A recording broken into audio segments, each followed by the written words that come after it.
¿Ya se compartió mi pantalla? Sí, doctora. Muy bien, vamos a comenzar. El tema de hoy es asma. Existen varias definiciones propuestas hasta el momento, más de 8 definiciones en el GINA, en el GEMA, en lo que es diferentes protocolos de diagnóstico y tratamiento a nivel latinoamericano, europeo y americano. Sin embargo, todos reúnen 4 características en su definición, y estas 4 características son: el asma produce lo que es obstrucción bronquial reversible, inflamación, hiperreactividad bronquial, y tiene la característica de tener una etiología que es ser heterogénea, ¿sí?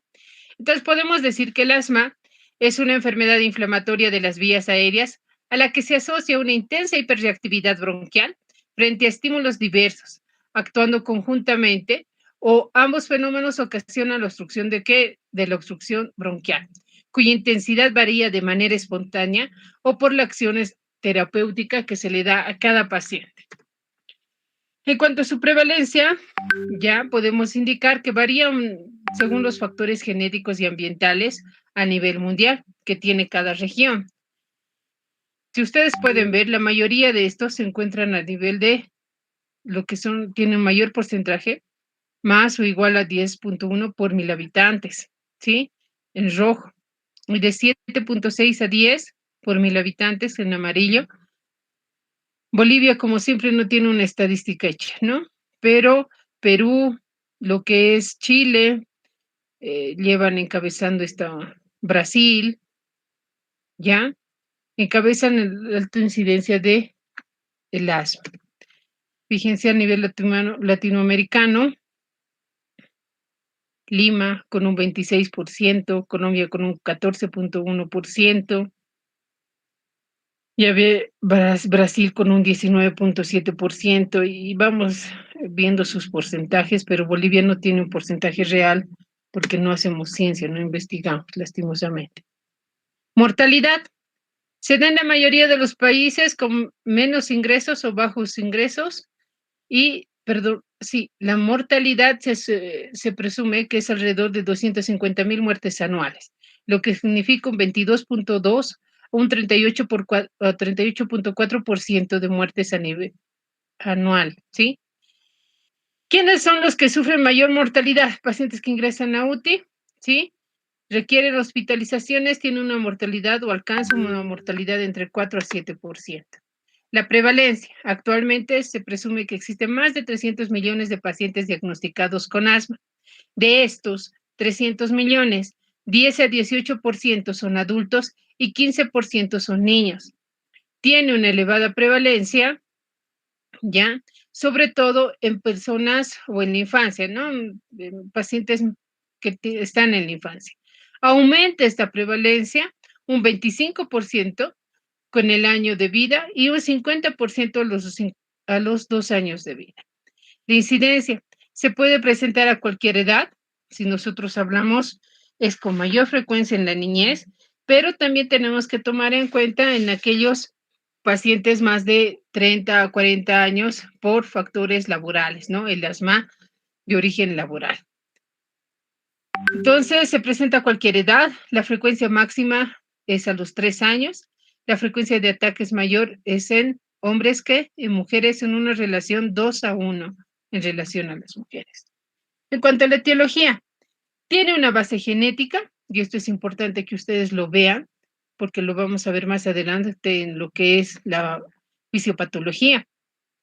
Se dice que es poligénica, pero sobre todo alteración a nivel de 2 cromosomas, cromosoma 5Q, que va a dar lugar a la estimulación de las interleucinas 3, 4, 5, 9 y 13, que son responsables de la inflamación a nivel del epitelio bronquial, ¿sí? Alteraciones a nivel de los cromosomas 5Q, 31 y 33 genes, lo que va a causar alteraciones a nivel de lo que es la fisiopatología, con la estimulación de TGLP1 y TGLP2, ¿sí? A nivel de receptores esteroideos, a nivel de los beta-2 adrenérgicos y la C4 sintetasa, ¿no? que son importantes mencionar porque van a estar relacionadas con la fisiopatología. Alteración a nivel del cromosoma 19q y 13. ¿Qué es lo que hacen? Codifican para el factor de crecimiento transformante o remodelador, ¿no? Y son los que van a virar a lo que es una fibrosis muy probablemente. Entonces tenemos factores de riesgo para tener asma, tenemos factores intrínsecos, aquí tenemos la predisposición genética, la atopía, la hiperreactividad de la vía aérea, el género, la raza, la obesidad, que también es un factor de riesgo, el tipo de alimentación que uno consume, mayoría de los alimentos transgénicos, que tienen muchos conservantes, preservantes, son los que nos dan mayor riesgo de tener asma.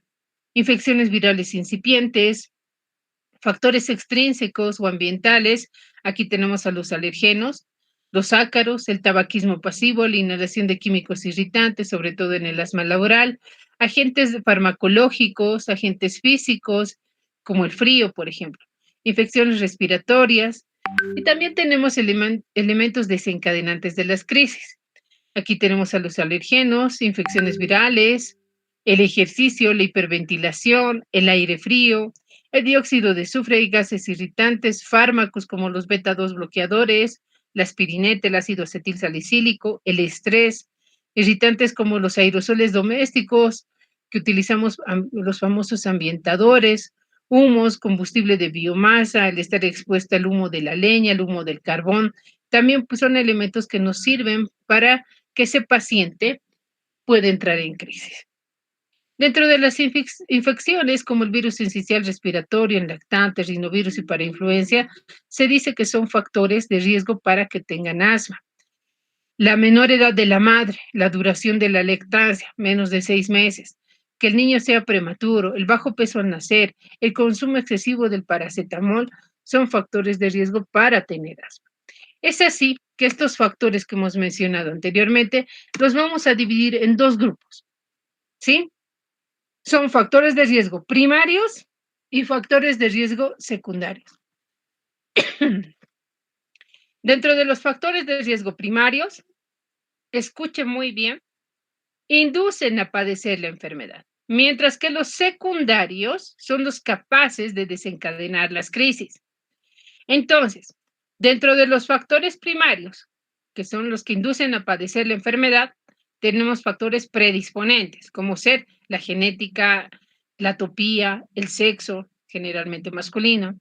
Causales, que son los que sensibilizan la vía aérea, y aquí tenemos a los alergenos de vivienda, como los alergenos, el polen, el polvo, el aire libre, el aire frío, ocupacionales, como estar expuesto, por ejemplo, harina, aquel chef o que se dedica a esto de hacer las masitas, estar en contacto con la harina, aquellos que trabajan en una fábrica de harina, de fideos, por ejemplo, tienen mayor riesgo de estar expuestos a un polvo inorgánico y por ende realizar o condicionar a que tenga un asma de tipo laboral. Aquellos que trabajan en textileras, aquellos que trabajan en limpieza, que están expuestos a lo que es los aerosoles que utilizan para desinfectar, para ambientar, ¿no? Diferentes tipos de aerosoles que utilizan en lo que es la limpieza. Tienen riesgo laboral, ocupacional, fármacos como los que habíamos citado. Tenemos factores primarios coadyuvantes, que son aquellos que aumentan la susceptibilidad de desarrollar asma. Aquí tenemos a las infecciones respiratorias, rinovirus, virus sincicial respiratorio en la niñez, bajo peso al nacer, la dieta que uno elige, por ejemplo, rica en todo lo que es alergénico. ¿Qué quiere decir esto? Cítricos, frutos secos, almendras, pistachos, nueces, ¿no? Que predisponen a que puedas tener asma. Si consumes enlatados, embutidos, también hay riesgo de que puedas tener asma. Lácteos, ¿no? La contaminación y el tabaquismo también son un papel muy importante en los cambios climáticos que estamos viviendo ahora. Por ejemplo, no tiene antecedente atopía, no tiene antecedente ocupacional, pero tienen asma a sus 30, 35 años, 40. ¿Por qué? Porque su papá fuma, porque su tío fuma y él está expuesto a eso. O en su niñez su papá fumaba. Entonces ha estado expuesto a eso y muy probablemente sea el factor de riesgo que ha desencadenado que tenga asma. La contaminación ambiental también es un factor de riesgo importante. No sabemos a veces por qué se ha originado el asma, qué es lo que ha pasado, pero los cambios climáticos que estamos viviendo actualmente, la contaminación ambiental, son un factor de riesgo para tener asma. Y factores secundarios que son los que producen o son capaces de desencadenar las crisis. ¿Por qué decimos que el asma es una enfermedad heterogénea? Porque tiene múltiples causales, como nosotros hemos podido ver, ¿ya? Entonces puede tener diferentes fenotipos. ¿Y qué es fenotipo? ¿Por qué nos complicamos tanto? Fenotipo no es nada más que la asociación entre lo que es la carga genética más el medio ambiente, factores del medio ambiente. Y fenotipar no significa más que clasificar. Es así que según los fenotipos, el asma se puede clasificar según su inflamación en un tipo de asma eosinofílico, en un tipo de asma neutrofílico o pausigranulocítico. Según los desencadenantes, puede ser un tipo de asma alergénico, ocupacional, secundario al tabaco, al uso de fármacos, secundario a un estado fisiológico como es la menstruación en las mujeres, secundario a estrés y secundario a infecciones. Según las características clínicas y funcionales, puede tener un inicio precoz o tardío. Podemos ver según su clínica y clasificarlo según la gravedad o si ese asma está estable o mal controlado, frecuentes exacerbaciones, asma casi fatal, resistente a esteroides, con limitación crónica al flujo aéreo, ya que condiciona a la larga el remodelado, como hemos visto en la fase, en un factor genético que se tenía. Si tiene o no tiene una prueba postbroncodilatadora positiva, o si este es negativo y se diagnostica por otro medio que vamos a ver, y si está asociado a obesidad. Otro fenotipo que está asociado a hallazgos radiológicos, que puede estar asociado no a bronquiectasias, que puede estar asociado no a bronquitis crónica o a enfisema, o puede estar asociado con signos de atrapamiento aéreo. ¿Y cuál es la fisiopatología? ¿Por qué se da el asma? ¿Cómo sucede todo esto? Fíjense, tenemos un antígeno que puede ser la caspa del perro, ¿ya? El polen, el humo del carbón, de la leña, del tabaco. Ingresa este alergeno, atraviesa lo que es el epitelio cilíndrico pseudoestratificado de los bronquios y activa lo que son las células dendríticas. Y aquí tenemos dos vías. La activación a través de lo que es el TGLPER2. Fíjense, y esto es muy importante que ustedes sepan, doctores, en este momento el TGLPER2 si se activa, libera sustancias proinflamatorias o citoquinas proinflamatorias, que es muy diferente, totalmente diferente al proceso inflamatorio común y rutinario que vemos en lo que son patología infecciosa, ¿ya? Si ustedes recuerdan en lo que es patología infecciosa o más allá el EPOC, si les han explicado, existe una liberación de citoquinas o activación de citoquinas inflamatorias como la interleucina 1, 6, 10 y factor de necrosis tumoral alfa. Pero en el asma es diferente. ¿Por qué? Se activan otro tipo de interleucinas y dentro de estas interleucinas está la interleucina 4, 5, 9 y 13, que son las que van a estimular la degranulación de los mastocitos. Y esta degranulación de los mastocitos va a llevar a ¿qué? A inflamación y por ende este epitelio se inflama. Si se inflama, ¿qué va a producir? Moco. Y si produce moco, ¿qué va a producir? Obstrucción del bronquio. Y si esto se da lugar, ¿qué produce? En el paciente, disnea, broncoespasmo, sensación de ahogo, porque está lleno de secreciones. Entonces, este es el boom, las interleucinas. Fíjense, aquí tenemos esto es lo que ya les había mencionado, tenemos un bronquio normal, el lumen, un calibre normal de la vía respiratoria. Y fíjense, esta es la mucosa. Pero en un paciente con asma, ¿qué es lo que pasa? Las glándulas mucosas incrementan, el proceso inflamatorio en la mucosa se hace más evidente, ¿sí? Y por ende, si está inflamado, condiciona que el músculo liso del bronquio se construye así, existe un espasmo de este músculo y por ende se cierra el lumen, se congestiona, disminuye el lumen del bronquio, el calibre. Es así que en una primera etapa, que es la inflamación, vamos a tener la participación de células inflamatorias y mediadores inflamatorios, no se olviden. Entonces, dentro de lo que es las células inflamatorias, tenemos a los eosinófilos, a los linfocitos T, dentro de estos los CD4, los macrófagos, los mastocitos, y dentro de los mediadores inflamatorios tenemos ¿a quién? A los que desencadenan todo, a los villanos del asma, interleucina 4, 5, 9 y 13.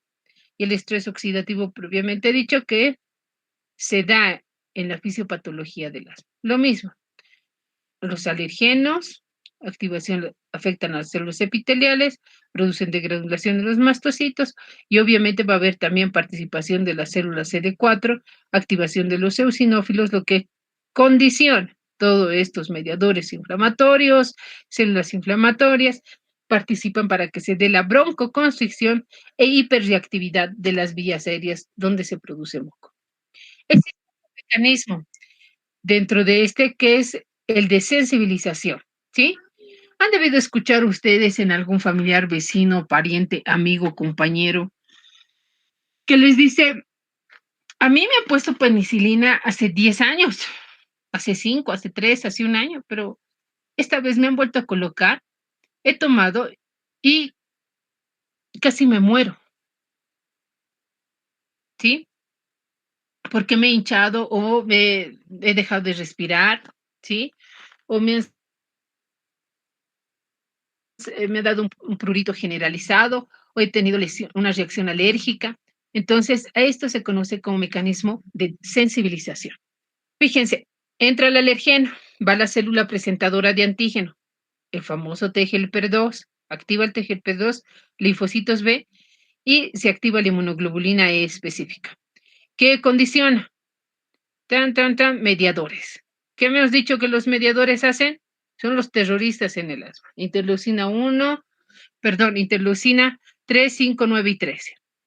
Producen inflamación, broncoconstricción y todos los efectos clínicos del asma. Esto es una primera instancia, no se desencadena. Pasa tiempo, existe una reexposición, meses, años, ¿sí? Pero ya no sufre esta vía. Se va directamente ¿a qué? A liberar estos mediadores inflamatorios y por ende producir toda la cadena de efectos o signos sintomatología en el paciente asmático. Aquí tenemos la respuesta TGLP1, TGLP2. Todos llevan a la activación macrófago, unos por una vía que es la interleucina 4, otros la interferón gamma, etcétera, linfocitos CD4. Y fíjense, el mismo camino, liberación de mediadores inflamatorios. Es muy tarde ya para que se, mire, ya es 54. En el esquema simplificado, como resumen, ¿qué podemos indicar? Se activan los linfocitos, la interleucina 4, que es la terrorista, 4, 5, 9 y 13, activan los linfocitos B, estos linfocitos B van a producir exceso de inmunoglobulina E y van a activar a los mastocitos. En sí se produce la degranulación de los mastocitos con liberación de mediadores. Esta liberación de mediadores va a producir edema, inflamación y broncoconstricción. En lo que es el asma, tenemos dos tipos de respuesta. Una respuesta inmediata, que es de inicio rápido cuando se presenta la reacción alérgica, la crisis, se presenta en minutos después de la exposición desencadenante y alcanza un pico máximo en los 15 minutos con una duración de 1 a 2 horas. progresa rápidamente y se presenta en el 35% de los casos de los pacientes asmáticos. Si se presenta en minutos, ¿qué va a producir? Espasmo del músculo bronquial y afecta las vías aéreas ¿de qué? De grueso calibre. Por eso esa sensación del paciente de que se está ahogando, de esa opresión torácica, de que no, se siente que no puede respirar. Entonces tiene una respuesta inmediata que es la broncoconstricción. ¿Y por quién está mediada? Está dada por los mediadores mastocitarios liberados durante la secreción dependiente de la inmunoglobulina E. La respuesta tardía. Esta respuesta tardía generalmente lo tienen pacientes ya crónicos que tienen un broncoespasmo de difícil control. Se inicia 2 a 4 horas después del estímulo. Su máxima acción se presenta en 5 a 12 horas después y puede llegar a durar varios días, inclusive semanas. ¿Cuál es la característica de la respuesta tardía? Progresa lenta e intensamente y afecta las vías aéreas de pequeño calibre. Se presenta en el 25% de los pacientes. Aquí, cuando ya se da el proceso inflamatorio, los broncodilatadores tienen poco efecto porque ya es o desencadena un proceso de inflamación.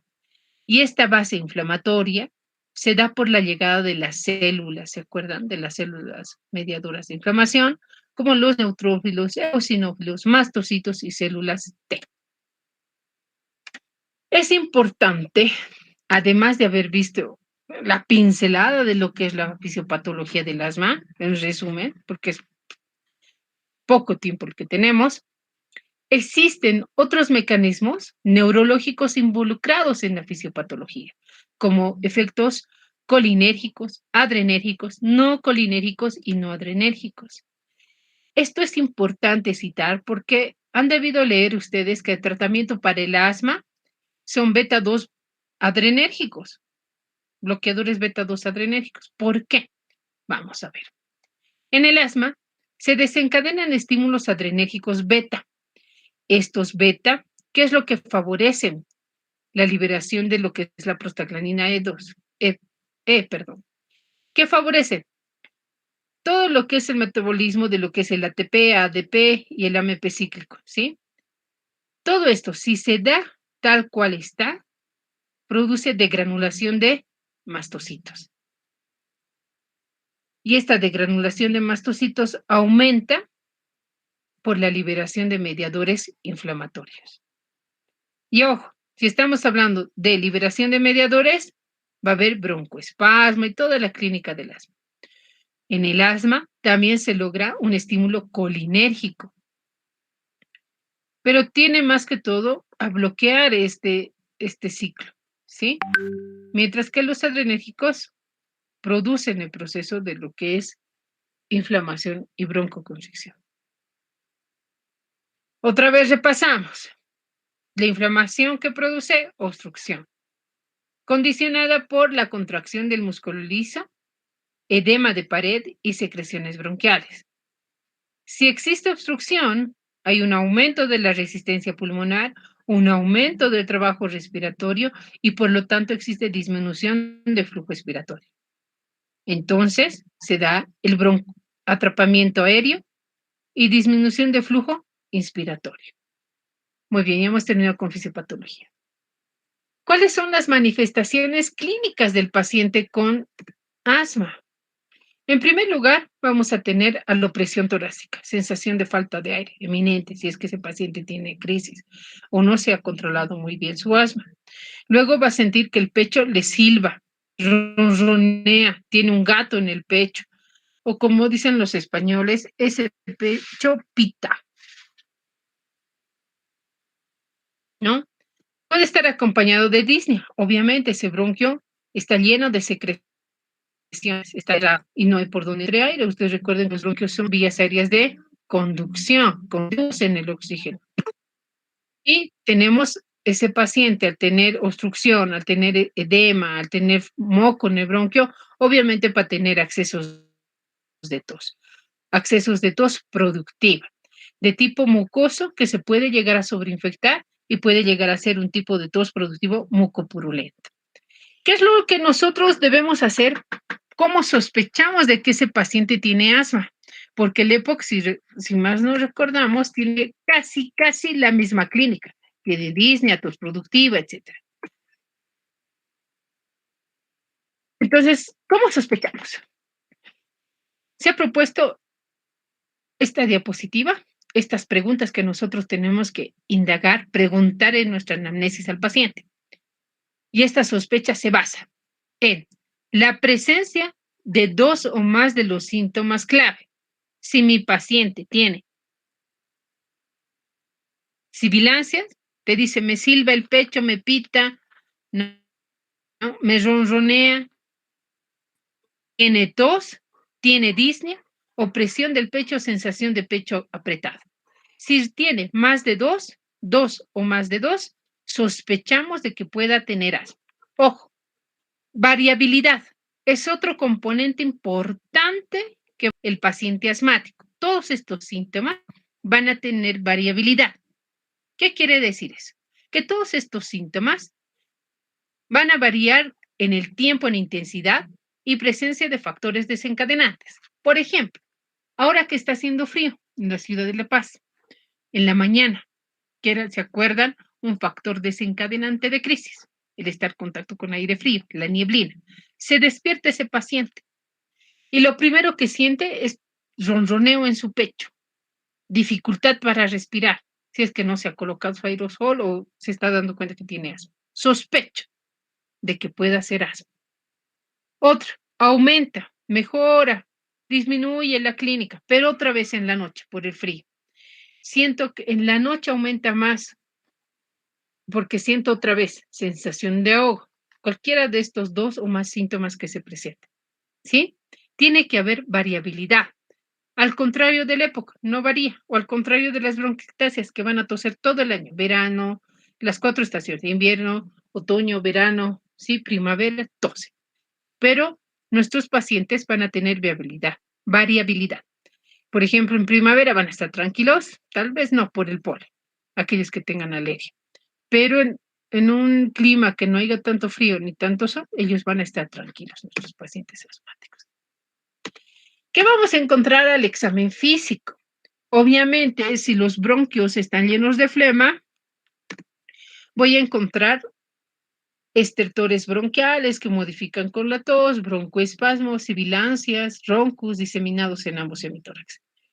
Pero esta clínica que les mencioné es variable, precisamente por lo explicado antes, porque el asma tiene variabilidad. Puede ser episódica en algunos pacientes que están bien controlados o puede ser muy intensa en aquellos pacientes que no reciben medicación, que tienen mal apego a su tratamiento o que no responden al tratamiento. Puede haber clínica aislada. Yo estoy tranquila siempre y cuando utilizo mi medicación. O puede estar asociada a la clínica por este proceso inflamatorio a nivel de los bronquios. Se puede dar lugar a un asma asociado a bronquiectasias, que va a tener otro tipo de clínica. Y también va a depender de los desencadenantes, factores desencadenantes como el tabaco, el aire frío, el ejercicio, la menstruación. ¿A qué me refiero esto? Una paciente que tiene exacerbaciones frecuentes porque no se lleva bien con sus hijos o no se lleva bien con su esposo, le estresan inmediatamente, crisis, más de 10 veces internada, más al mes, 2 meses, entonces es muy importante esto de los factores. O aquella persona que le gusta, qué sé yo, las chamarras de pluma, pero es asmático, me he comprado y no dejo de toser, o las almohadas de pluma, edredones de pluma. Algo le está causando, no, nada, no tengo mascotas, no tengo nada.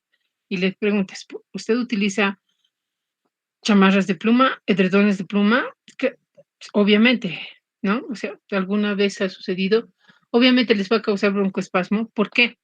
Porque acumulan hongos las plumas. Entonces, el broncoespasmo es intenso y de difícil control. En cuanto a la clasificación de la gravedad del asma, esta se clasifica en adultos de la siguiente manera. Tenemos un parámetro que son 7 criterios. Síntomas diurnos, síntomas nocturnos, el uso de beta-2 agonistas y ese se limita o no a la actividad, el flujo expiratorio máximo, las exacerbaciones, ¿sí? Entonces, tenemos la clasificación de la siguiente forma. Se puede clasificar en intermitente o en persistente, leve, moderado, severo. Es intermitente si los síntomas diurnos son menos de 2 veces por semana y los síntomas nocturnos menos de 2 veces por semana y el uso a beta-2 adrenérgico es menos de 2 dosis por semana. ¿Existe limitación en la actividad física? Nunca. El flujo expiratorio forzado es más de 80% y no existe exacerbaciones. Pero se tiene que realizar siempre, para confirmar una espirometría forzada con prueba postbroncodilatadora. Yo no puedo decir que mi paciente tiene asma si no tiene espirometría. No puedo decir. ¿Soy asmático? No. ¿Tiene espirometría? No. ¿Le ha hecho su médico espirometría? No. Entonces, tiene que contar con una espirometría con prueba postbroncodilatadora. ¿Y cuáles son los criterios para decir que es asma? Tiene que tener un volumen expiratorio forzado segundo, sobre la capacidad vital forzada, menos de 0,70 o menos del 70%. Ahí yo lo catalogo como síndrome ventilatorio obstructivo. Este mal llamado índice de Tifenau tiene que ser menos de 70% para que sea un síndrome ventilatorio obstructivo. El volumen expiratorio máximo tiene que ser más de 20%. Ojo, este criterio va a modificarse. Le hacen la prueba postbroncodilatadora. Vuelven a repetir después de colocarle el broncodilatador a esta persona. Para decir asma, ya no tiene que haber obstrucción, tiene que ser mayor a 70. Y el volumen expiratorio forzado en el primer segundo tiene que ser mayor al 12% o mayor a 200 ml de valor basal. Ojo, ejemplo. Tengo un paciente en el que ha dado un patrón obstructivo, menos del 70%. Y en la prueba, en la primera espirometría, sin prueba postbroncodilatadora, el volumen expiratorio forzado me da como resultado 70. Colocamos broncodilatador, pasan 10 minutos, vuelvo a hacer la espirometría. Y el volumen expiratorio forzado en el primer segundo tiene que ser mayor a 12. Ya no es 70, es 85. Buen criterio. Es reversible. Y este índice o esta relación ya no está en menos de 70%. Ha modificado a 90%. Reversible. Esa es la característica del asma. La espirometría tiene que ser reversible. La clínica es reversible. En contraposición al EPO, que es irreversible o poco reversible. Si yo tengo una espirometría normal al inicio, pero mi paciente sigue con los síntomas que les he mencionado, con estos síntomas que estoy sospechando, yo te puedo hacer una prueba, que es ver la reversibilidad, pero con tratamiento con glucocorticoides. Puedo utilizar corticoides por vía sistémica, ¿sí? Durante 2 semanas y ver si la clínica totalmente revierte. O utilizar tratamiento inhalatorio con corticoides, obviamente, durante 2 a 8 semanas y ver si toda esta clínica revierte. Si revierte en ese tiempo mencionado, entonces digo, esto es asma. ¿De acuerdo? Continuamos. Dentro de las otras pruebas para ver el diagnóstico, se encuentra la prueba de broncoprovocación. ¿Y qué me mide la prueba de broncoprovocación? La hiperreactividad bronquial. Generalmente, esta prueba se hace en pacientes que tienen pruebas espirométricas normales. Aquí utilizamos agentes directos como las metacolinas, la histamina y agentes indirectos como la adenosina, manitol y solución hipertónica. Luego tenemos otra prueba, que es la fracción exhalada de óxido nítrico. Mide la forma invasiva de inflamación eosinofílica. Va a dar, por favor, comuniquen a sus compañeros.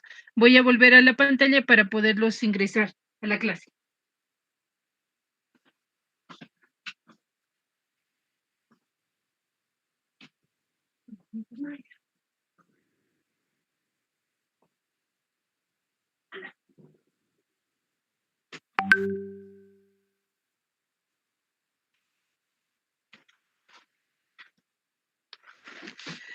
Por única vez. A ver.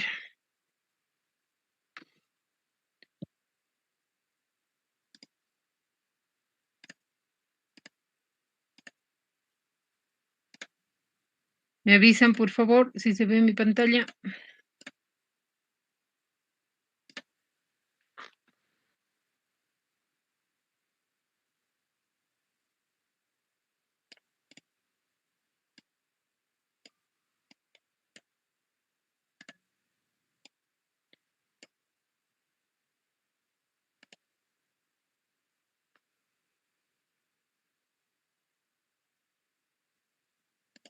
Doctores.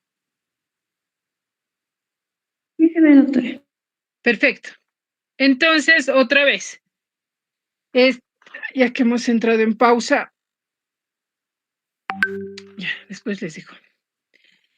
Mide entonces esta prueba de fracción exhalada de óxido nítrico, la forma invasiva de la inflamación eosinofílica, que es un fenotipo de asma. Luego tenemos otro estudio, que es el estudio alérgico, que son pruebas cutáneas de punción epidérmica con diferentes alergénicos para ver a qué es sensible. En cuanto a tratamiento, muy bien. En el tratamiento, nosotros tenemos como objetivo, en todo paciente asmático, lograr y mantener el control de la enfermedad, ¿sí? Prevenir las exacerbaciones, prevenir la obstrucción del flujo aéreo, disminuir por ende la mortalidad. Y para esto, en el paciente asmático, tenemos dos tipos de tratamiento. Tratamiento controlador o de mantenimiento que el paciente no puede dejar de tener, que se administra a diario y nos sirve ¿para qué? Para disminuir la inflamación. Y luego tenemos el tratamiento de alivio rescate, que se da a demanda, que es lo que controla los síntomas y causa alivio de la broncoconstricción. Todo paciente asmático no se lo maneja de forma rutinaria, ¿sí? Es un mundo diferente. No a todos por grupos se los trata. El tratamiento en un paciente asmático es individualizado, es diferente uno de otro. En la evaluación, ¿qué es lo que tenemos que ver en el paciente asmático? El diagnóstico. Ver si efectivamente es asma, ¿sí? Con la espirometría, con prueba postbroncodilatadora o todos los criterios que hemos señalado. Tiene que lograrse el control de los síntomas y factores de riesgo, incluida la función respiratoria. ¿Cuáles son esos factores de riesgo? Si tiene buen o no apego al tratamiento, si tienen factores que derivan del paciente, ¿sí? Como vamos a ver a continuación. Tengo que ver una adecuada técnica de inhalación o cumplimiento terapéutico. Yo cuando medico a mi paciente con inhaladores, le tengo que enseñar a colocarse. De nada me sirve darle el mejor inhalador si no sabe colocarse. Tiene que tener una buena técnica de administración de su aerosol. Tengo que ver la preferencia del paciente. Tal vez a él no le gusta o tiene artritis y su manito no le ayuda a ponerse el aerosol. Entonces le tendré que hablar con el familiar y decirle que le ayude, que se lo compre una aerocámara. O utilizaré los famosos, otro tipo de medicación que puede utilizar el paciente asmático, que ya hay en cápsulas en polvo seco, en una sola dosis, que es más fácil de manejar, que les voy a mostrar al final. Tengo que hacer un ajuste de tratamiento. Ver qué medicación antiasmática está recibiendo mi paciente. Tengo que lograr eliminar los 4 o 6 síntomas que les he mencionado anteriormente. Para esto, Hay diversos medicamentos que vamos a ver en lo que es el asma. Ver, algunos les va mucho mejor utilizar, qué sé yo, budesonide que fluticasona. Entonces tengo que ver el medicamento ideal para ese paciente. Tengo que ver estrategias no farmacológicas. ¿Cuáles son esas estrategias no farmacológicas? Hábitos que tiene el paciente. Le diré, a mí me gusta el chocolate, pero no puede comer. ¿Por qué? Porque es alergénico el chocolate o frutos secos. No, enlatados, embutidos, salchipapas, ya no puede comer. Lo siento. Y si ese paciente es obeso, tiene sobrepeso, tiene que bajar de peso. Porque recuerden que los adipocitos, en lo que es el paciente obeso, condicionan precisamente a que se desencadenen estos mediadores inflamatorios, se active. Y por ende, ahí la interleucina 5, la interleucina 4 hace estragos y produce toda la cadena que hemos visto. Entonces, que baje de peso. Esto es un tratamiento de factores de riesgo modificables. Luego tenemos que revisar la respuesta al tratamiento que yo he hecho. Ver síntomas. Ya no hay disnea, ya no hay tos, ya no hay broncoespasmo, o persiste el broncoespasmo, persiste la tos productiva, tengo que cambiar. Otra vez, evaluar, hacer ajuste de tratamiento. ¿Está exacerbado? ¿Sigue exacerbado? ¿Está estable? ¿No está estable? ¿Está bien controlado? ¿No está bien controlado? ¿Está más o menos controlado? Efectos secundarios. Utilizado mucho salbutamol y ahora estoy con temblor fino distal, ¿no? Entonces tengo que ver, sea de papilar mi lengua, no sé. El esmalte de mis dientes está mal, etcétera. Satisfacción del paciente. Tengo que lograr esto. Tengo que ver que el paciente esté satisfecho. Tengo que ver que la función respiratoria se mantenga o mejore. Entonces, en el asma tenemos como pilar fundamental el uso de los corticoides. Por toda la reacción inflamatoria que se obtiene en el asma, el primer medicamento o el pilar fundamental son los corticoides, que se encuentran en los fármacos de mantenimiento. ¿Cómo actúa el corticoide? Se fija al receptor glucocorticoideo a nivel de las células dianas del citoplasma. ¿Qué es lo que hace? Inhibe la transcripción genética de mediadores de la inflamación. Con razón les va bien, ¿no? Entonces, se ha visto que aumentar las dosis por encima de las recomendadas no tiene ningún efecto, no hay sinergia, no existe nada. Es suficiente dar las dosis recomendadas para que cumplan un efecto que tienen que cumplir, que es precisamente inhibir la inflamación. ¿Qué es lo que hacen los corticoides? Logran disminuir los síntomas, logran mejorar la hiperreactividad bronquial y por ende mejoran la calidad de vida. Si no está inflamado ese bronquio, obvio, no hay moco, no hay flema, ese bronquio puede meter aire y sacar aire tranquilamente, ¿no? Botarse aguas. Entonces se mantiene la función pulmonar y se evitan las exacerbaciones. ¿Se ve la siguiente diapositiva, doctores? Fármacos de mantenimiento. Sí, doctora. Sí, doctora. Perfecto. Me avisan, porque a veces se mantiene en una sola diapositiva, se cuelga y ya no avanza, ¿ya?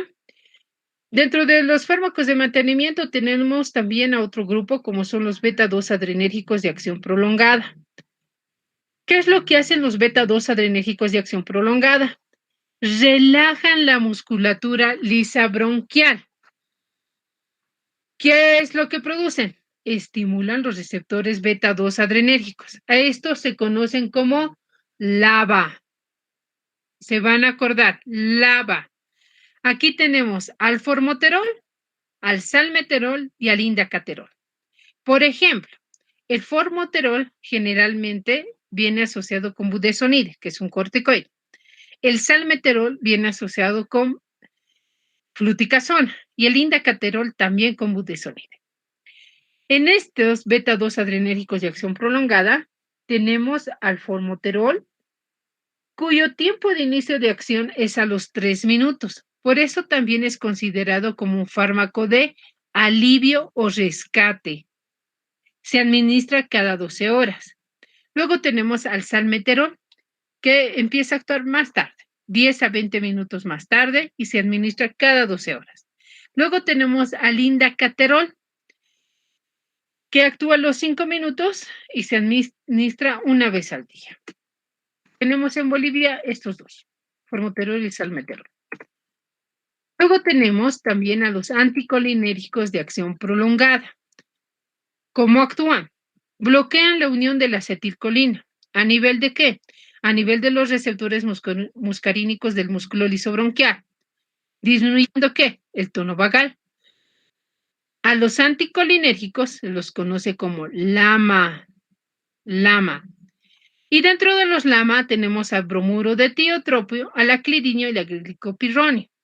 De estos tres, nosotros contamos en Bolivia con el bromuro de tiotropio, o el EPOVA, es un nombre comercial. ¿Qué es lo que hace este bromuro de tiotropio en el asma? Mejora la función pulmonar y disminuye los síntomas. En el asma, está indicado en pacientes que tienen asma mal controlado, con limitación de flujo aéreo, sin inflamación eosinofílica. ¿Sí? ¿Qué quiere decir? Que no responden al tratamiento convencional con lo antes mencionado. En un asma mal controlado, entonces, con una limitación crónica de flujo aéreo, nos va a ayudar. Luego tenemos a las metilexantinas, la teofilina y la mepifilina. Son inhibidores selectivos de la fosfodiesterasa. ¿Cómo actúan? Impidiendo la degradación de la AMP cíclico intracelular. ¿Se acuerdan? ¿A qué nivel? Tiene un efecto broncodilatador y antiinflamatorio. Aumenta su efecto broncodilatador si está asociado a ¿qué? Los adrenérgicos y a corticoides. Su actividad. Inhiben las respuestas neuronales de la bradicinina a nivel de las fibras C sensoriales de las vías aéreas, pero son hipótesis, nada establecida. No se lo utiliza actualmente mucho, solamente son utilizados para prevenir la broncoconstricción en las pruebas de broncoprovocación. Luego tenemos a los antagonistas de los receptores de los leucotrienos. Aquí tenemos en su acción que inhiben a la 5-lipoxigenasa. ¿Qué es lo que hacen? Bloquean la formación de leucotrienos y antagonizan el receptor de la cistenil-leucotrieno 1. Aquí tenemos dentro de este grupo al montelukast y al sarfirlukast, ¿sí? Luego tenemos a aquellos que inhiben la vía de la 5-lipoxigenasa, acileuton. ¿Qué efecto tienen estos antagonistas de los receptores de los leucotrienos? Tiene un efecto antiinflamatorio, broncodilatador mínimo, mejoran la tos y la función pulmonar y disminuyen las exacerbaciones. Tiene menor eficacia si no están asociados a corticoides con beta-2 adrenérgicos y aumenta su eficacia si están asociados a corticoides por vía inhalatoria.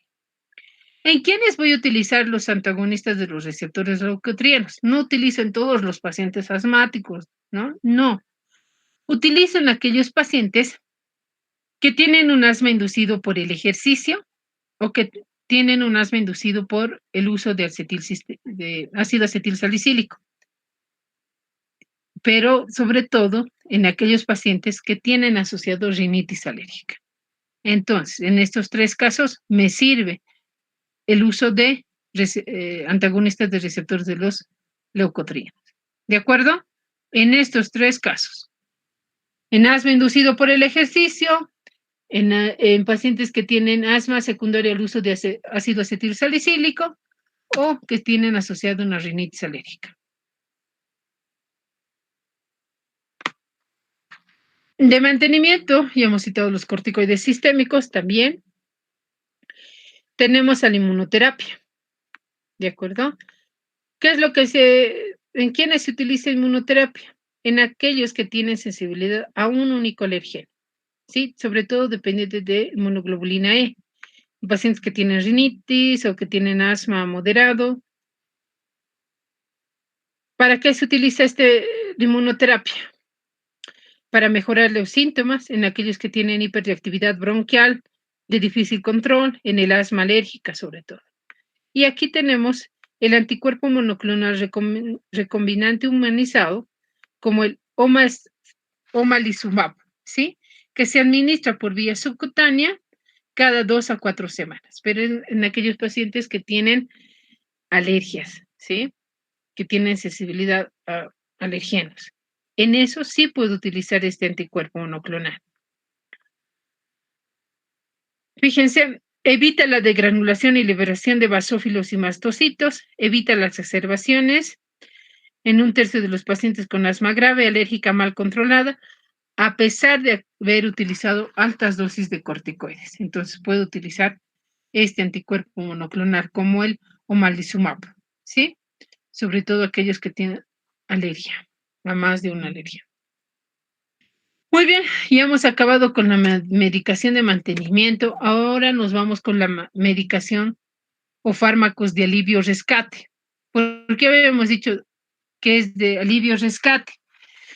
Porque lo pueden utilizar a demanda, cuando ellos quieran, cuando vean por conveniente, o cuando sientan que están entrando en crisis o tienen broncoespasmo, o están entrando con dificultad respiratoria, el paciente asmático puede utilizar esta medicación inmediatamente, ¿sí? Por eso es de rescate o alivio.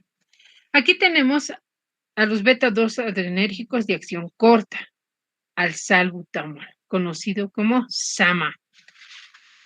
Es una medicación que se utiliza en todos los escalones, tratamiento a demanda. Es un tratamiento de elección en el asma inducido por el esfuerzo. Si mi paciente tiene que ir a hacer ejercicio, tiene que correr porque se ha olvidado, qué sé yo, presentar sus tareas, entonces, sí o sí, tiene que colocarse al estar saliendo su salbutamol o 3 minutos antes. Es un medicamento dosis dependiente. Aquí tenemos dentro de los SAMA al salbutamol y a la terbutalina. Inicia su acción a los 3 a 5 minutos y el tiempo que dura esta medicación es 4 a 6 horas, o se administra cada 4 a 6 horas. Ahora, si veo yo que mi paciente está entrando en crisis, yo puedo recomendarle que utilice hasta 3 a 7 disparos cada 10 minutos durante 30 minutos y luego ver la respuesta.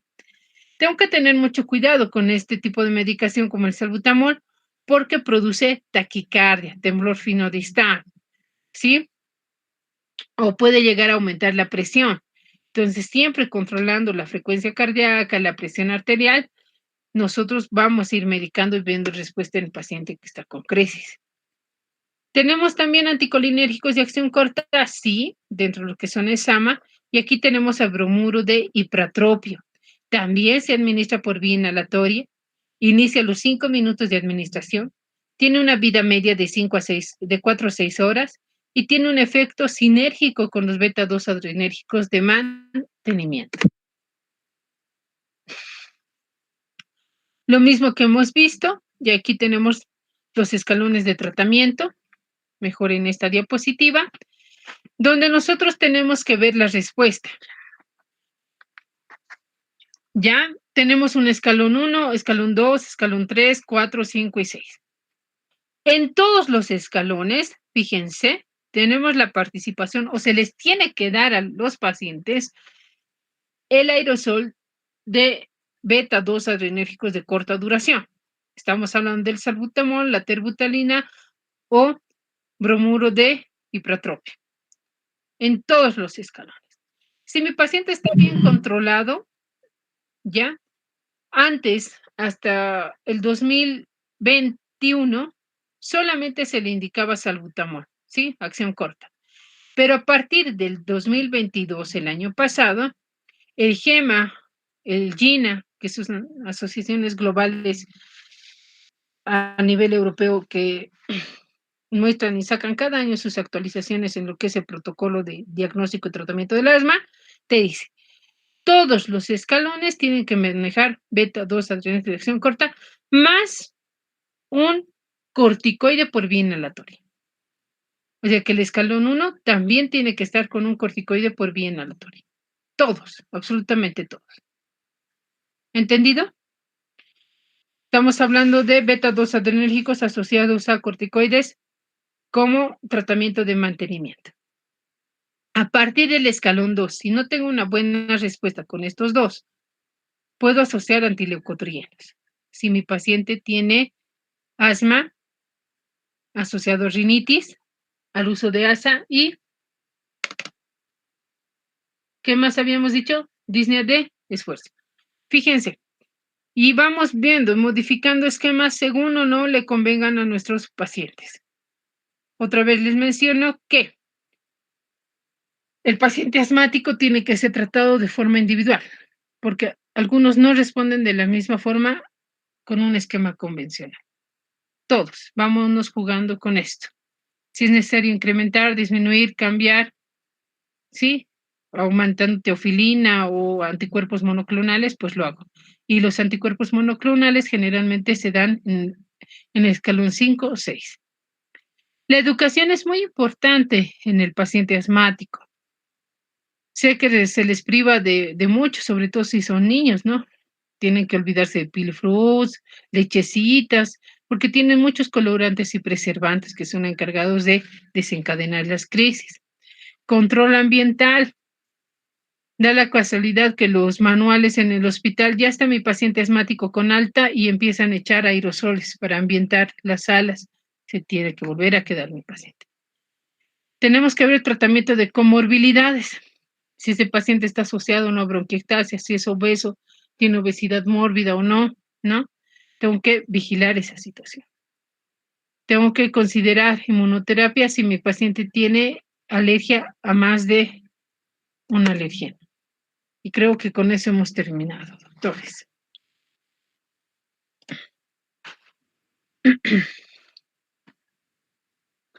Muy bien.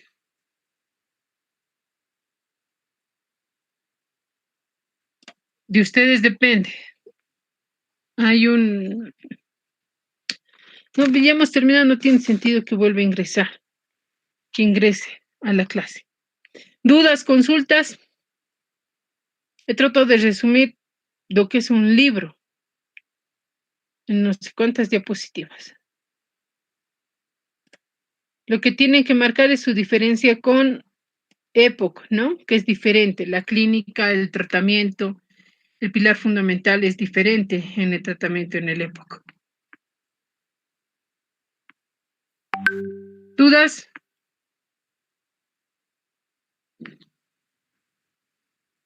Disculpe, doctora, buenas noches. Dime, Nadezda. Sí, doctora, quería consultarle si es que nos podría pasar las diapositivas. ¿Es posible, doctora? No les voy a dar una copia de las diapositivas.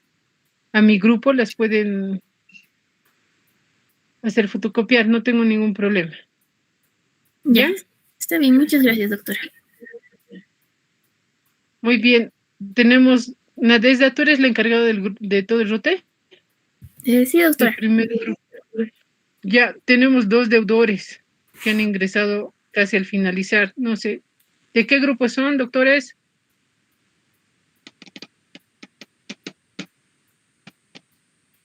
Sabes, Nadezda, te deben dulces de 50 centavos para todo el grupo. Está bien, doctora. Ya de los creo que faltaba uno que no le he hecho ingresar. Lo siento, pero ya es muy tarde. ¿Algunas dudas más, doctores?